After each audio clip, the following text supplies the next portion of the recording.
आज माझ्या पद्धतीने सिंपल अशी मसाला वांग्याची भाजी बनवते. तर इथे बघा वांगे छान कट करून मिठाच्या पाण्यामध्ये ठेवून दिले आणि इथे बघा वाटणामध्ये शेंगदाणे, मिरची, कोथिंबीर, लसूण, अद्रक आणि जिरे याचं वाटण तयार करून घेतलं आणि त्याच्यामध्ये लाल तिखट, हळद, मीठ आणि गरम मसाला टाकून घेतला.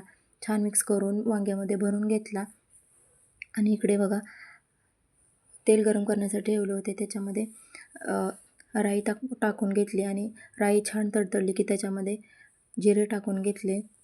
जिरे टाकले की वांगे टाकून घेतले. नंतर छान असं 2 मिनिट परतून घेतलं आणि त्याच्यावरती झाकण ठेवून दिलं आणि इकडे बघा पाणी गरम करण्यासाठी ठेवले आहे.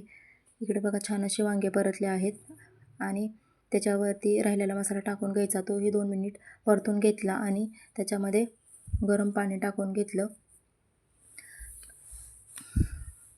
आणि 5 मिनिट ठेवून दिलं. तर इथे बघा छान अशी भाजीला उकळी आले आहे.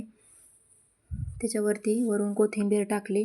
छान अशी वांग्याची भाजी बघा तयार आहे.